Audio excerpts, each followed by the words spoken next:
பரமக்குடி அருகே கண்மாய் நிரம்பியதால் 200க்கும் மேற்பட்ட வீடுகளை வெள்ள நீர் சூழ்ந்துள்ளது.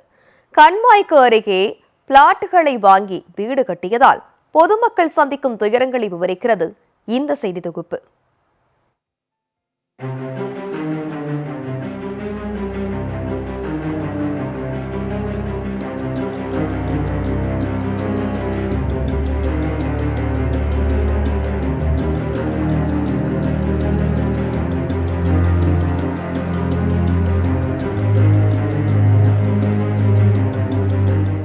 ராமநாதபுரம் மாவட்டம் பரமக்குடி அருகே தெளிச்சாத்தநல்லூர் பஞ்சாயத்தில் அமைந்துள்ளது அன்பு நகர். இந்த பகுதியில் 3000த்திற்கும் மேற்பட்டோர் வசித்து வருகின்றனர். அன்பு நகருக்கு அருகில் பொதுப்பணித்துறைக்கு சொந்தமான காட்டு பரமக்குடி கண்மாய் உள்ளது.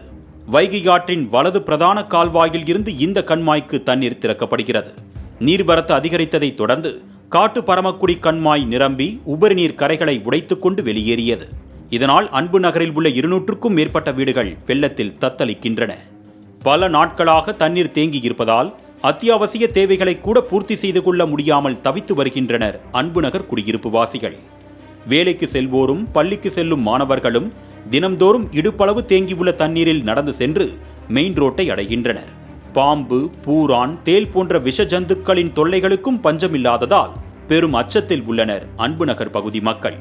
கண்மாய்க்கு அருகே பிளாட்டுகள் அமைக்கப்பட்டிருப்பதால் இந்த பகுதியில் தண்ணீர் வடிவதற்கு குறைந்தது 3 மாதங்கள் ஆகிறது. ஆம்புலன்ஸ் கூட உள்ளே வர முடியாததால் வயதானவர்களை தேங்கியுள்ள மழைநீரில் தூக்கி சென்று மருத்துவமனையில் சேர்க்கும் அவலமே இங்கு நீடிக்கிறது. ஒவ்வொரு வருடமும் இதே பிரச்சனையை சந்திப்பதாக கூறும் அன்பு நகர் பகுதி மக்கள் காட்டு பரமக்குடி கண்மாயை தூர்வாரி ஆழப்படுத்துமாறு மாவட்ட நிர்வாகத்திற்கு கோரிக்கை வைக்கின்றனர். இந்த கண்மா காட்டு பரமக்குடி கம்மான்னு சொல்கிறாங்க. அந்த கம்மாயோட அளவு அதை அளந்து அதை தூர்வாரி முறையாக அணை கட்டினாக்க இந்த தண்ணி குடியிருப்புக்குள்ளே வராது. இது அது பண்ணாமல் திறந்து விட்டுருக்காங்க. நிரந்தரதாக ஃபுல்லாக ஏற்றுறாங்க தண்ணி விவசாயத்துக்குன்னு சொல்லி. ஆனால் அது விவசாயத்துக்கு போகிற மாதிரியே தெரியல. வடிகிறதுக்கு 3 மாதம் ஆகுது. இந்த குடியிருப்பு பக்கத்துலேருந்து வெள்ளம் வடிகிறதுக்கு 3 மாதம் ஆகுது. 3 மாதமும் நாங்கள் இப்படி தான் அவதிப்பட்டுக்கிட்டு இருக்கோம். குடியிருப்பு பகுதிகளில் தேங்கியுள்ள மழைநீரை அகற்றுமாறு புகார் அளித்தால் அரசு அதிகாரிகள் கண்மாய்க்கு அருகே வீடுகளை கட்டினால் இப்படித்தான் நடக்கும் என்று பதிலளிப்பதாக குடியிருப்பு வாசிகள் குற்றம் சாட்டுகின்றனர். அப்படியென்றால் கண்மாய்க்கு அருகே பிளாட் அமைக்க அதிகாரிகள் அனுமதி அளித்தது ஏன் என்ற கேள்வி எழுவதும் நியாயமான ஒன்றுதான். இதை போய் நாங்கள் அதிகாரிகள்ட்ட முறையிட்டோம்னா நீங்கள் நீர்பிடியில் வீடு கட்டியிருக்கின்ற மாதிரி சொல்கிறாங்க சார். நீர்பிடியில் வீடு கட்டுறோன்னா நாங்கள் நான் ஒரு பெரிய கம்மியில் வேலை ஆகிறேன் சார். 10,000 ரூபா 15,000 சம்பளத்தை வேலை ஆகிறேன்.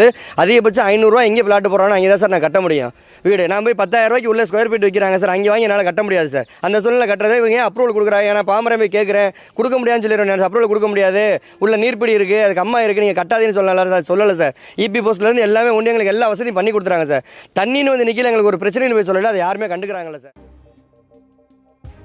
நீர்நிலைகளை ஆக்கிரமித்து பிளாட்டுகளை அமைத்தால் வெள்ள பாதிப்புகளை சந்திப்பது தவிர்க்க முடியாத ஒன்று. ரியல் எஸ்டேட் நிறுவனங்களும் அரசதிகாரிகளும் பொதுமக்களும் இதனை உணர்ந்து செயல்பட்டால் மட்டுமே பாதிப்புகளை தவிர்க்க முடியும் என்பதே நிதர்சனமான உண்மை. மாலை முரசு செய்திகளுக்காக பரமக்குடி செய்தியாளர் சசிகுமாருடன் சந்துரு.